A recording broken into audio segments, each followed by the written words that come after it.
Je suis très heureux de pouvoir discuter ici le travail de Claude Romano. Je suis très impressionné par son travail parce que ça m'a pris des années d'écrire un livre sur l'authenticité.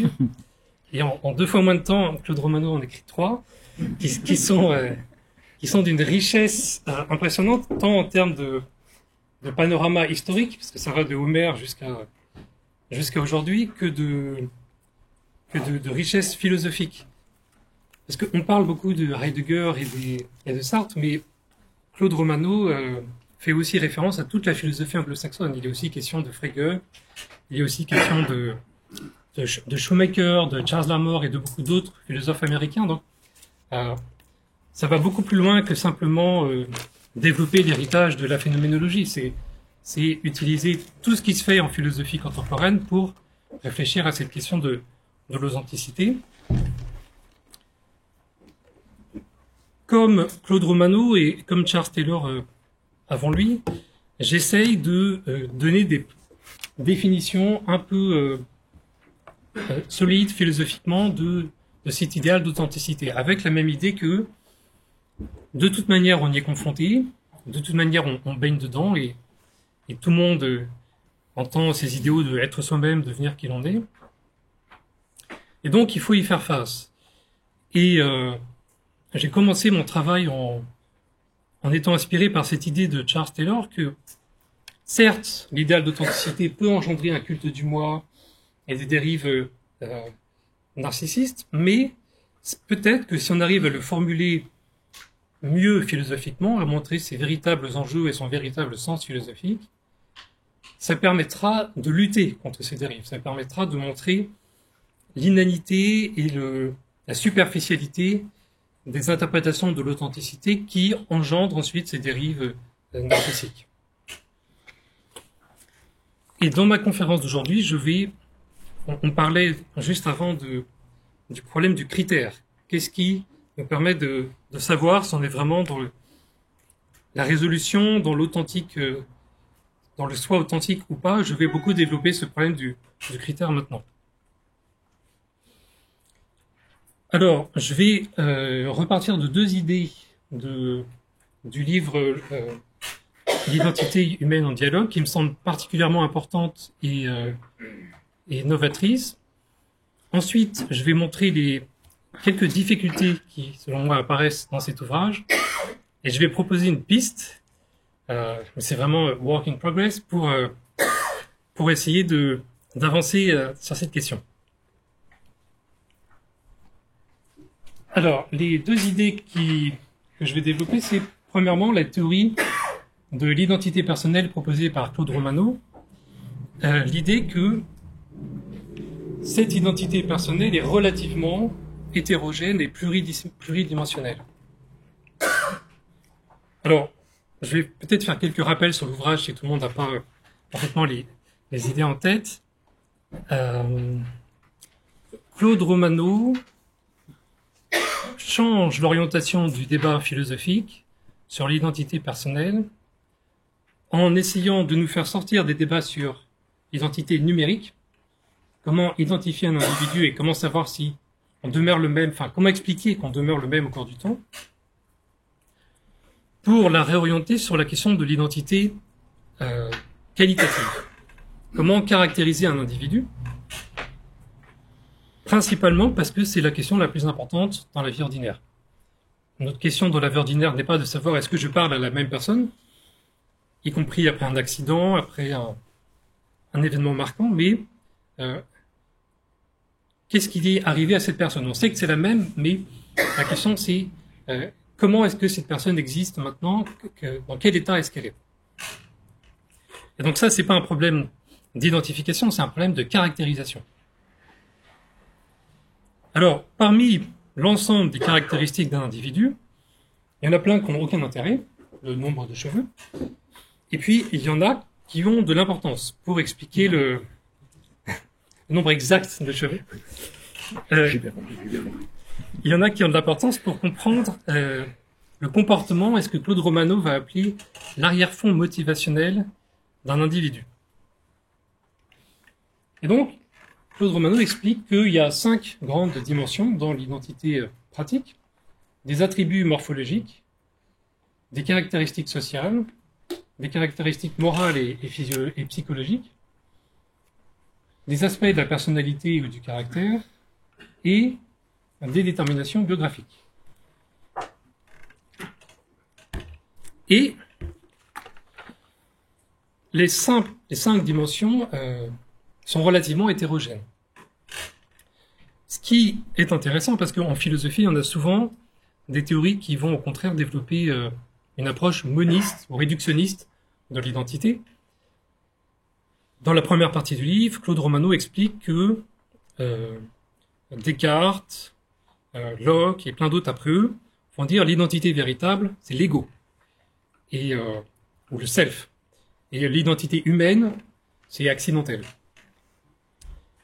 Pour les romantiques, l'identité véritable, c'est le moi naturel, une sorte de moi naturel qu'on aurait à l'intérieur de nous et qu'il faudrait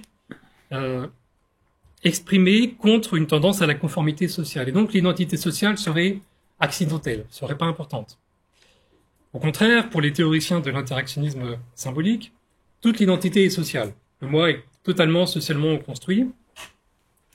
Et nous sommes juste l'ensemble des rôles sociaux que nous endossons d'une situation à l'autre. Au contraire, la théorie de Claude Romano permet de nuancer et de complexifier ces différentes dimensions en montrant que l'identité est essentiellement plurielle, essentiellement hétérogène. Ça, c'était le premier point que je vais retenir. Et puis le deuxième point, c'est sur la question de l'authenticité. Les 2 modèles philosophiques dominants pour penser l'authenticité, écrit Romano, sont aussi insatisfaisants l'un que l'autre.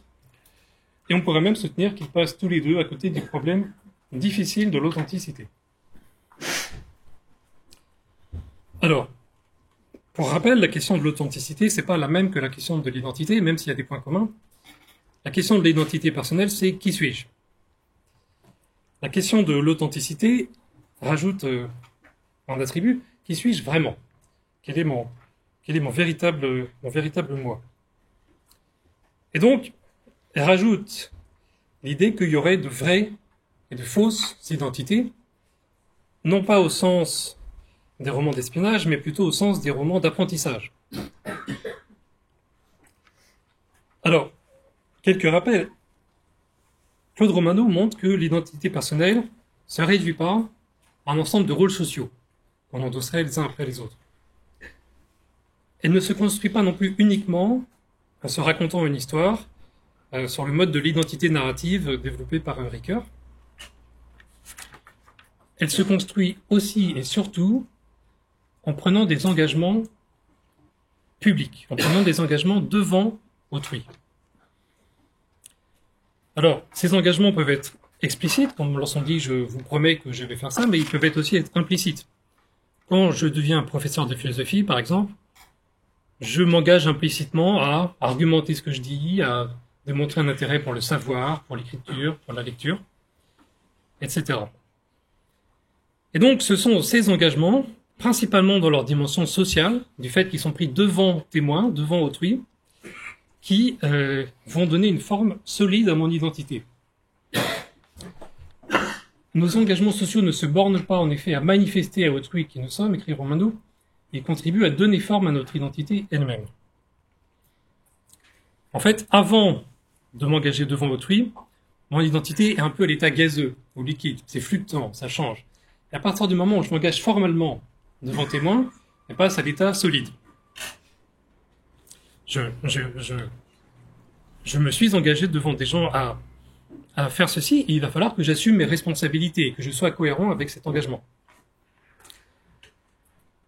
Alors, ce que Romano appelle le problème difficile de l'authenticité, c'est que, malheureusement, je ne me retrouve pas nécessairement dans tous mes engagements. Je ne me reconnais pas nécessairement dans tous mes engagements. Je prends des fois de mauvais engagements. Je peux me tromper de métier, je peux me tromper de carrière, je peux me tromper de partenaire, je peux me cacher mes véritables désirs, je peux m'engager par orgueil, je peux m'engager par snobisme, je peux m'engager par conformisme. Et donc, le problème difficile de l'authenticité, c'est que il suffit pas de prendre position publiquement sur ses propres attitudes pour être sûr qu'on n'est pas dans l'illusion sur soi-même. Le fait qu'une déclaration de croyance soit mon acte ne suffit pas à m'assurer que cette déclaration reflète ce que je crois ou désire vraiment. Alors ici, on peut préciser que l'authenticité, c'est pas la même chose que la sincérité. Il ne s'agit pas simplement de dire ce qu'on pense aux autres, il s'agit d'être ce qu'on est. C'est pas non plus la même chose que l'intégrité, parce qu'il ne s'agit pas simplement de sacrifier certains intérêts personnels à des valeurs universelles. Il s'agit d'être fidèle à des valeurs plus personnelles, à nos désirs, nos inclinations, notre sensibilité. Et donc, la question qui se pose maintenant, c'est comment penser philosophiquement cet idéal d'authenticité. Alors, Romano soutient qu'il y a deux grands modèles en philosophie, et les deux modèles sont insatisfaisants. Le premier grand modèle, c'est le modèle que Charles Taylor appelait le modèle expressiviste. L'authenticité consiste à exprimer son moi naturel.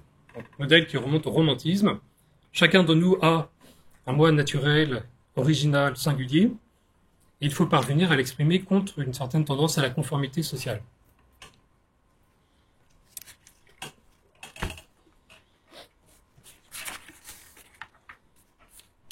Le deuxième grand modèle, c'est le modèle contraire qu'on pourrait appeler dans un sens large existentialiste, qu'on peut aussi appeler le modèle volontariste ou le modèle constructiviste.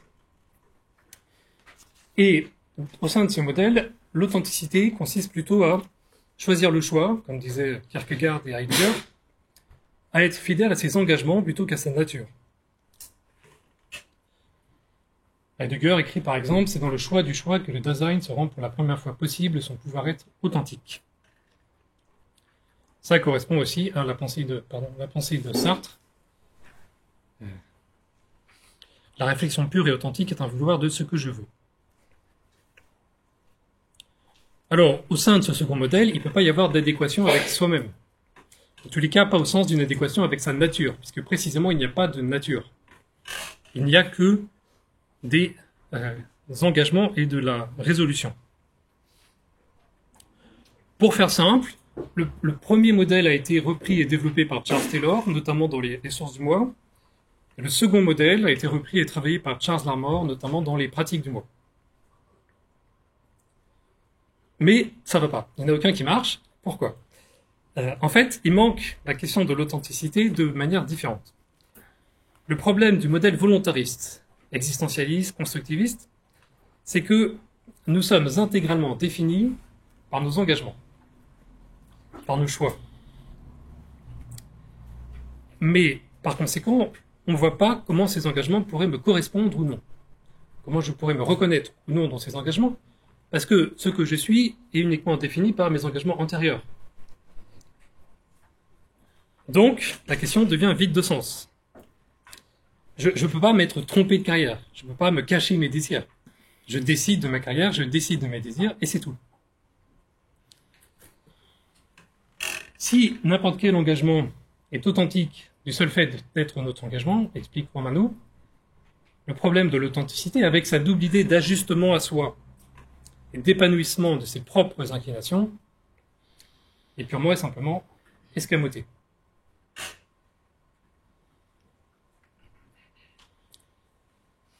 Ce qui manque, c'est un critère pour décider si tel engagement est conforme à moi ou pas.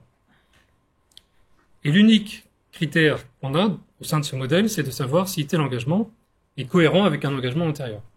Et donc on a une régression à l'infini de l'engagement à l'engagement n-1, n-2, etc. Alors, le modèle expressiviste pourrait paraître plus adéquat, mais il y a un autre problème, c'est que cette idée de moi naturel, qui serait opposée à un moi social, va complètement oblitérer ce que Romano appelle la dynamique sociale de constitution de l'identité. C'est exactement ce que je soulignais avant, c'est le fait que on définit nous-mêmes notre identité en prenant des engagements devant témoins. Et donc on définit notre identité. C'est pas simplement qu'on exprime un moi très social, naturel, qui serait donné de toute éternité.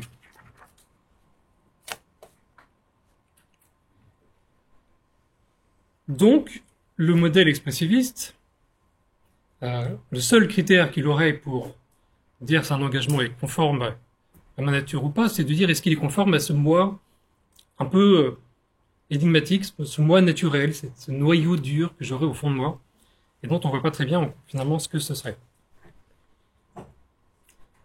Alors, comment on essaye de sortir de cette impasse? La solution de Claude Romano, dans son livre, c'est de repenser la nature. Il faut repenser cette idée de qu'est-ce que c'est que notre nature.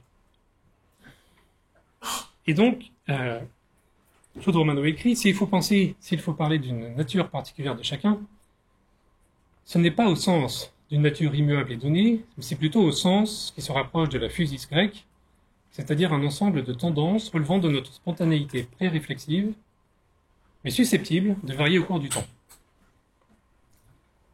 On pourrait qualifier un tel concept de nature de phénoménologique, dans la mesure où il ne repose que sur la reconnaissance de l'existence de tendances et d'inclinations spontanées, sans supposer une adhésion à une nature en un sens métaphysique.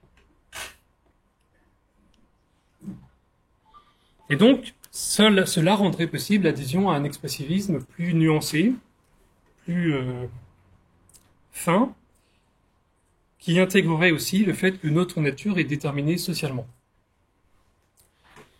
Et Claude Romano soutient finalement que l'authenticité doit être conçue à la fois comme une expression des tropismes de notre être, tels que nous ne pouvons nullement en décider, et comme une construction sociale fondée sur nos prises de position publiques.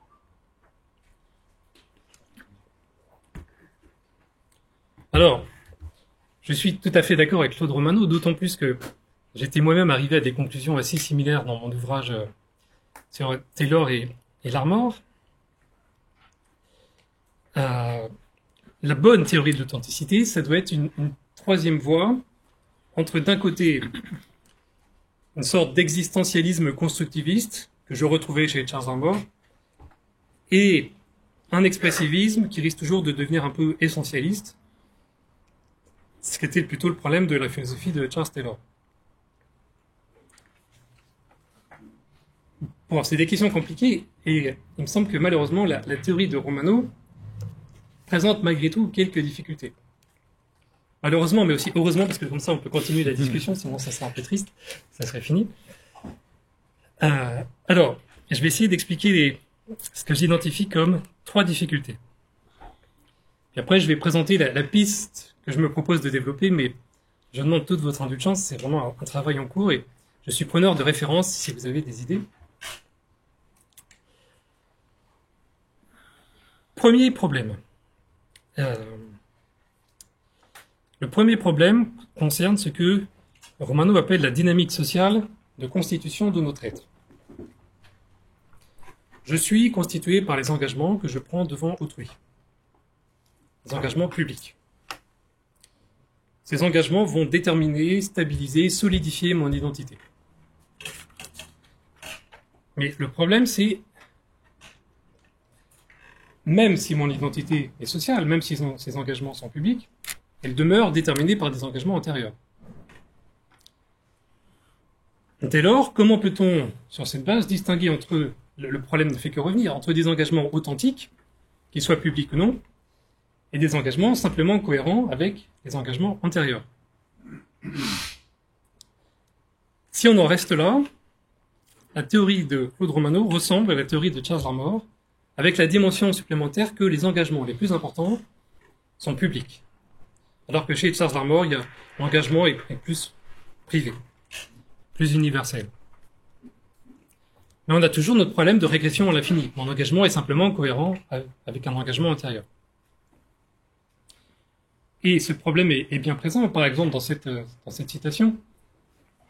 C'est sur cette identité pratique susceptible de se modifier qu'il suffit de faire reposer l'exigence d'adéquation à soi. Or, cette identité pratique dépend, comme nous y avons assisté, de nos prises de position sociales qui, seules, nous permettent de nous doter d'aspirations, de convictions, de sentiments stables et de surcroît cohérents les uns avec les autres.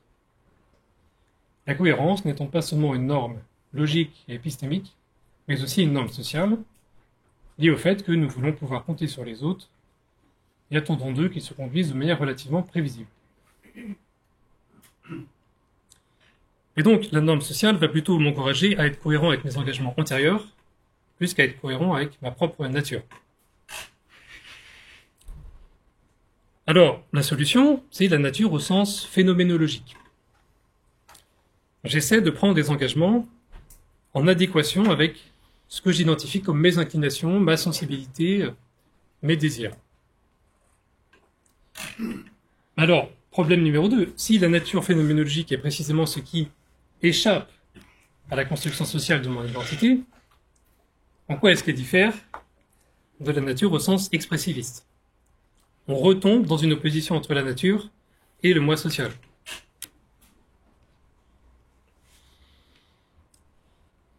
Alors, la solution, c'est que ma nature change. Il n'y a plus de moi éternel, il y a un moi qui évolue. Ça pose un nouveau problème. Qu'est-ce qui explique ces évolutions? Qu'est-ce qui fait que mon moi change? Première hypothèse, ce sont les prises de position publiques. Mais alors du coup, on retombe dans le problème précédent. Je suis totalement déterminé par mes engagements antérieurs. Et donc, on retombe dans une espèce d'existentialisme social ou d'existentialisme dialogique. Ma nature est déterminée par les engagements publics antérieurs. Alors, il faudrait une autre hypothèse, mais j'ai pas vraiment trouvé l'autre hypothèse, l'autre explication dans le livre. Il faut approfondir ce que c'est que cette nature phénoménologique. Parce que,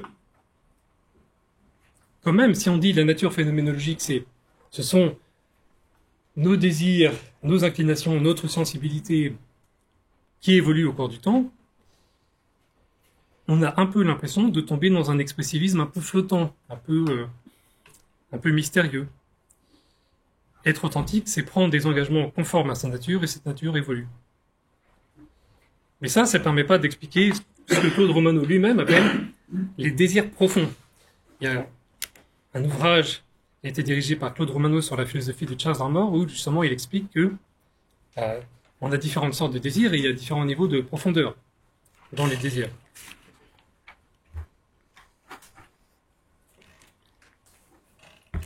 Donc, les dimensions naturelles et sociales de l'identité se complètent, mais on ne voit pas encore exactement comment. J'ai toujours le risque de prendre des engagements qui ne sont pas conformes à ma nature. Donc, on arrive de nouveau à ce problème du critère. Quel est le critère final qui me permet de différencier des expressions authentiques d'autres qui ne le sont pas? Et au regard de toute la première partie de l'ouvrage, on ne peut pas se contenter d'un critère un peu vague et un peu instable. Parce que c'est justement parce que Descartes, Locke et tous leurs héritiers n'étaient pas capables de fournir un critère définitif, précis, net, sur ce que c'est que... comment mon identité peut... Enfin, la différence en gros entre le moi et l'identité humaine, l'ego et l'identité humaine, qu'ils sont éliminés, poussés hors de l'enquête, et que Claude Romano va préférer le concept d'ipséité. Alors, il me semble que une piste possible pour approfondir cette question du critère et cette question de la nature phénoménologique, ça serait de repartir de ce que on pourrait appeler une phénoménologie de l'authenticité. Ce que dans mon livre j'appelais les expériences d'authenticité. Alors, quelques exemples, ils valent ce qu'ils valent, et c'est ici que si vous avez de meilleurs exemples, ça m'intéresse. William James, par exemple, dans une lettre à sa femme, un philosophe américain, écrit « J'ai souvent pensé que la meilleure façon de définir le caractère d'un homme serait de rechercher l'attitude morale ou mentale particulière dans laquelle, lorsqu'elle se présente à lui, il se sent le plus profondément et intensément actif et vivant. Dans ces moments-là, il y a une voix en lui qui parle et qui dit « Voici le véritable moi ». Et ensuite, en considérant les circonstances dans lesquelles l'homme est placé et en remarquant comment certaines d'entre elles sont aptes à évoquer cette attitude, tandis que d'autres ne le rappellent pas. Un observateur extérieur peut être en mesure de prédire où l'homme peut échouer, où il réussit, où il est heureux et où il est misérable. Or, autant que je puisse la décrire, cette attitude caractéristique en moi comporte toujours un élément de tension active, de maîtrise de la situation, pour ainsi dire, et de confiance dans les faits que les choses extérieures vont jouer un rôle harmonieux, et sans aucune garantie qu'elles le feront. Donc, James nous dit, il y a des moments où je suis en train de faire quelque chose, je suis dans une activité, je suis pas sûr que ça va marcher, je suis pas sûr que je vais y arriver, je sens que ça mobilise mes talents, je sens que ça mobilise des talents importants en moi, et je rentre dans cette espèce de frénésie créatrice, de bonheur enthousiaste, et je me dis, là, je suis vraiment moi. Et je ne sais pas comment le décrire, mais je ressens ça. Et James dit même, c'est ce sentiment qui me pousse à agir et à écrire des livres. On pourrait rapprocher ça, je ne sais pas très bien comment c'est perçu en France, on pourrait rapprocher ça des théories du flow, par exemple, qui ont été étudiées aux États-Unis. C'est ces moments où, dans une activité, on perd la conscience du temps et on se donne complètement à sa tâche. Alors ça apparaît dans certaines activités particulières. Je ne sais pas comment prononcer le nom du psychologue hongrois qui a thématisé ça. Je l'appelle Michel quand je parle avec moi-même. Michel dit que dans ces moments-là, on perd la conscience de soi, on n'est plus en train de s'inquiéter de ce dont on a l'air, de qui on est vraiment, et que paradoxalement, au cours ou après ces expériences, le sens du soi sort renforcé. Alors, ces deux auteurs décrivent des activités, pas des engagements. Mais, pour eux, c'est au cours de ces activités que précisément je vérifie si un engagement me correspond ou pas. Plus je ressens ce genre de moment, plus j'expérimente ce genre de sentiments, plus je peux considérer que cet engagement correspond à ma nature. Parce que ça me permet d'exprimer des talents et des compétences et ma sensibilité, etc. Moins je le ressens, plus je peux questionner la pertinence de tel ou tel engagement. Alors, on pourrait en trouver plein d'autres. La question maintenant, c'est comment interpréter philosophiquement ce genre d'expérience. Quel modèle on peut utiliser pour les penser?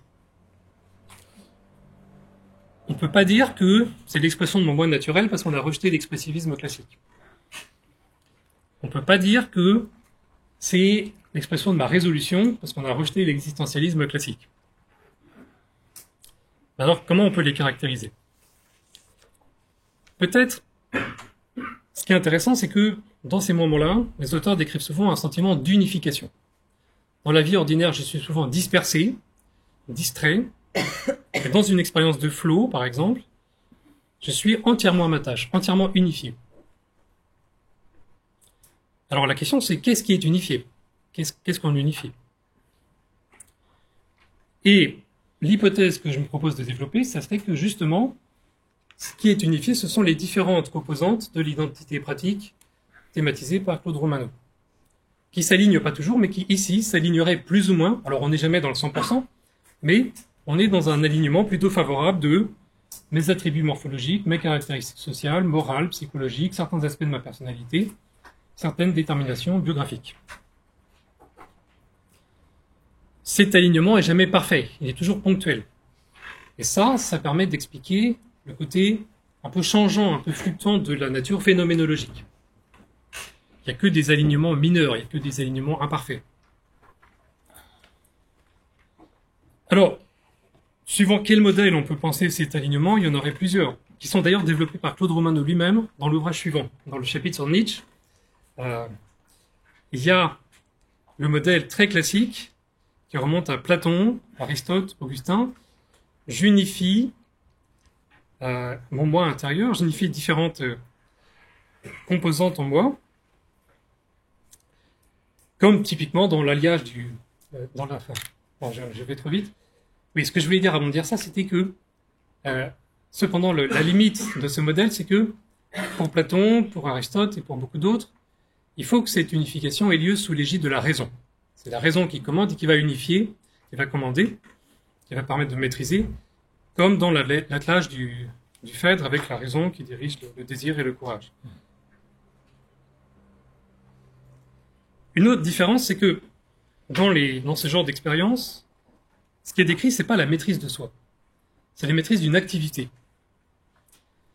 Et donc, si vous lisez, par exemple, les pages où Michel va interviewer des alpinistes, ceux qui font de l'escalade disent il y a une espèce de synergie, d'unité entre mes mains, mes yeux, ma respiration, mon équipement et la glace ou la roche. Mais ils sont entièrement dans leur activité. Ils ne disent pas « je me maîtrise moi-même ». Ils ne disent pas « je n'ai plus peur du vide », etc. Ils disent « je n'existe plus, je suis entièrement dans mon activité ».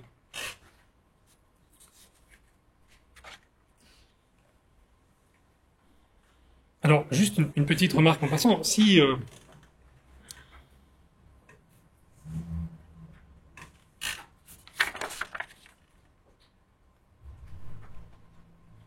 oui, ce qui est important dans ces activités, c'est qu'il y a une synergie entre différentes composantes de mon identité pratique. Donc, ça peut être les talents, les compétences, la sensibilité, les engagements intérieurs, etc., etc.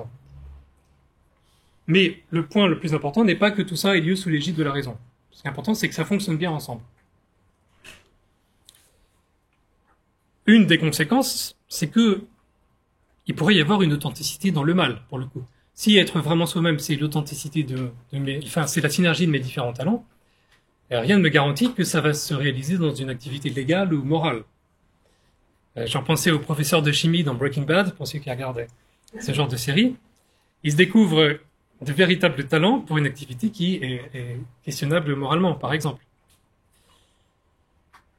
Alors, si on laisse de côté le principe de la rationalité, on peut se tourner vers des penseurs comme Goethe ou Nietzsche, qui, notamment dans Ecce Homo, vont soutenir qu'on devient soi-même quand on harmonise notre chaos intérieur, quand on arrive à unifier différents instincts.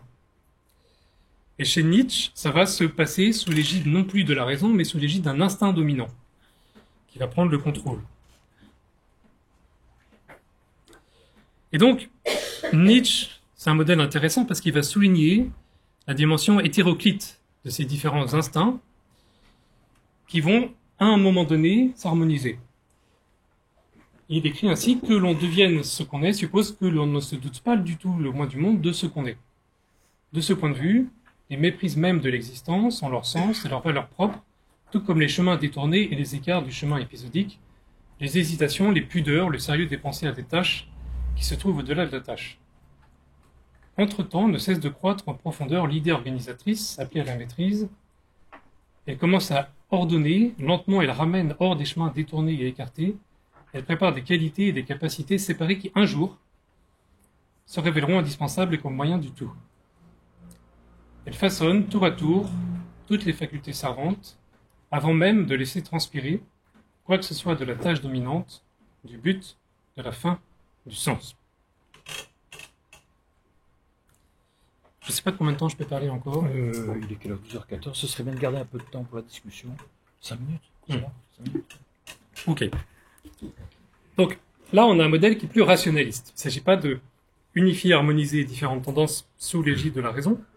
On a un modèle qui est, malheureusement, vitaliste.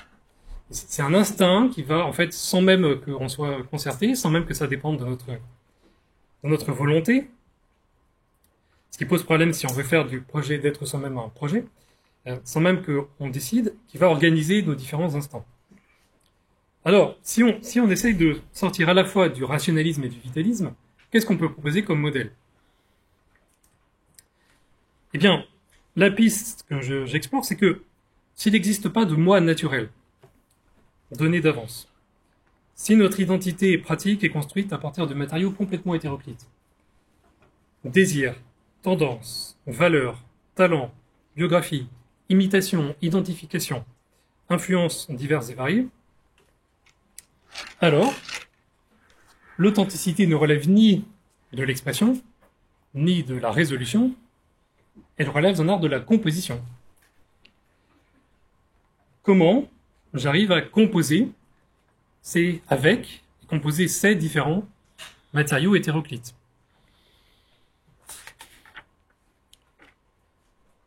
Alors, il peut y avoir de nouveau différents types de composition.